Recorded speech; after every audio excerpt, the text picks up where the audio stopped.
il est temps, à présent, il est temps de faire la réaction du film Blue et compagnie. Donc la prochaine, je sais pas si c'est vraiment la oui, normalement ça devrait être la prochaine comédie avec, Ryan Reynolds.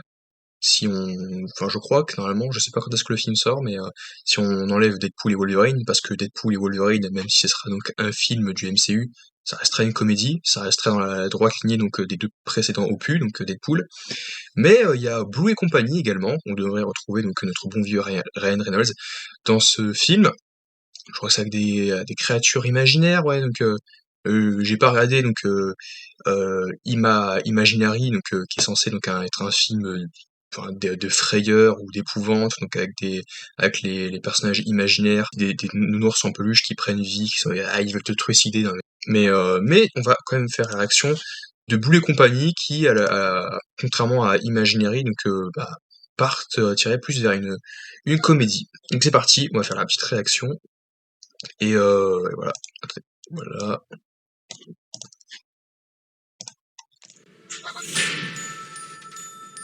Et si je te disais que les amis imaginaires sont réels? Salut, T'es qui, toi? je suis un AI. Tu saisis? Un ami imaginaire. Je suis Blue. Pourquoi? T'es violet? C'est vrai, c'est Glou et il est violet. Nos enfants nous ont oubliés. Et vous êtes nombreux? Dis non. Avec les voix de José Garcia, Leurs ok. enfants sont grands. Il Ça leur va en être faut drôle. d'autres. Je peux trouver n'importe qui, n'importe où. Nom de chien. Ah, le 8 mai. Je veux Très rencontrer bien. les autres AI. Salut. Ah, avec un ours en Parfois, quand je peluche, suis mais il a l'air stressée, plutôt amical. Oh, c'est rigolo. Ne le regarde pas dans les yeux. Je le regarde pas. Mon œil sait très bien que tu regardes. Ah, tiens, Marshmallow. Il y a vraiment de tout. Comment je peux vous aider? Tu pourrais nous sauver tous. Tu es l'élu. Pour la Oh. énième fois, enfile un pantalon, c'est gênant pour tout le monde. Non, Il faut se pas dépêcher. spécialement, mais maintenant que tu le dis. On va bien rigoler. Ok. On est devenus associés? Associés, n'allons pas trop vite quand même. Ah, Kiss.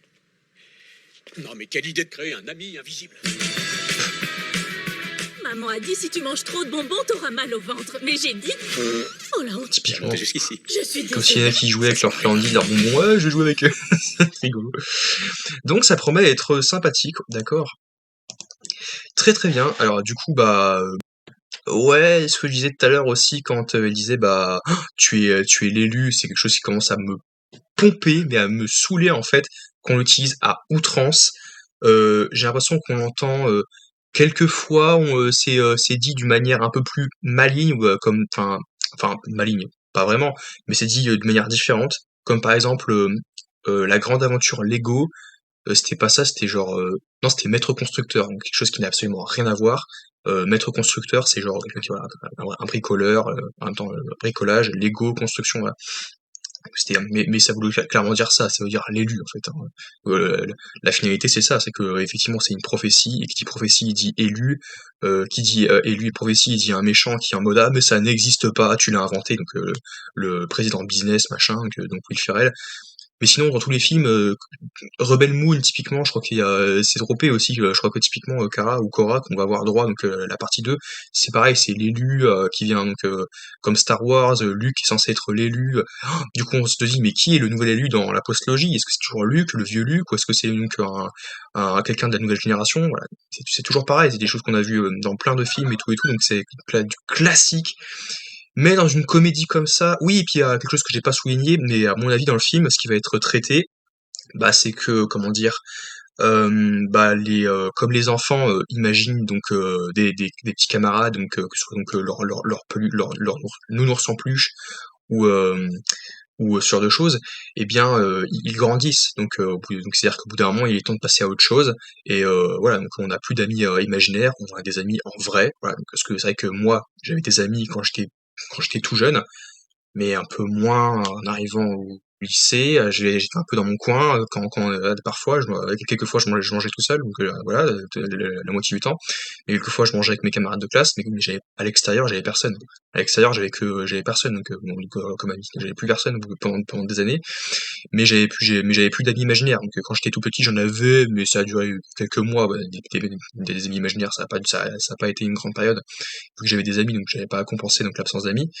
Mais c'est vrai que je pense que ce qui va être traité dans le film, c'est justement bah, que le passage à l'âge adulte, du coup bah, les enfants qui deviennent grands et adultes, qui bah, laissent de côté leurs amis imaginaires, mais comme les amis imaginaires prennent vie dans ce monde, donc avec Blue et compagnie, et bah peut-être que les amis imaginaires en eux-mêmes se sentent délaissés, se sentent abandonnés, et vont se dire ah mais ils m'ont abandonné alors qu'on était amis, on était camarades et tout, on était copains, c'était génial. Et c'est peut-être ce qui va être traité dans le film. Et apparemment, l'enfant, la gamine, qui accompagne Ryan Reynolds, elle va peut-être être là pour parce que ce serait donc l'élu, donc c'est-à-dire quoi? C'est-à-dire qu'elle va permettre donc même aux adultes, même quand ils sont eux-mêmes parents ou adultes de tout court, vont quand même pouvoir garder un lien avec leurs anciens amis. Ça, moi, je vois bien des séquences où en fait il y a que les enfants. Quand tu me diras il y a Ryan Reynolds qui les voit aussi, donc est-ce que Ryan Reynolds a quelque chose de spécial lui aussi, qu'il puisse les voir en même temps que cette fille. Et ce qui serait rigolo, c'est que bah en fait c'est que ces personnages évoluent dans notre monde, dans une sphère voilà où on peut aller voir en fait. Et bah, à tel point où en permanence, donc les personnes qui sont entre nous vont se dire mais à qui tu parles là? Tu parles tout seul, alors qu'en fait en face d'eux, bah, ils voient des personnages qui ne peuvent pas être perceptibles visuellement par je sais pas si on se dit oculairement par les adultes, mais ça peut amener à des scènes drôles où d'un seul coup ils peuvent pop d'un seul coup et se dire ah hey, coucou tu me vois les adultes qui sont en mode oh, mais vous êtes qui vous êtes quoi et puis comment dire les amis imaginaires en tant que tels qui disent bah, je suis un toi, je suis ton enfance, ton ami, ton copain d'enfance, tu te souviens pas?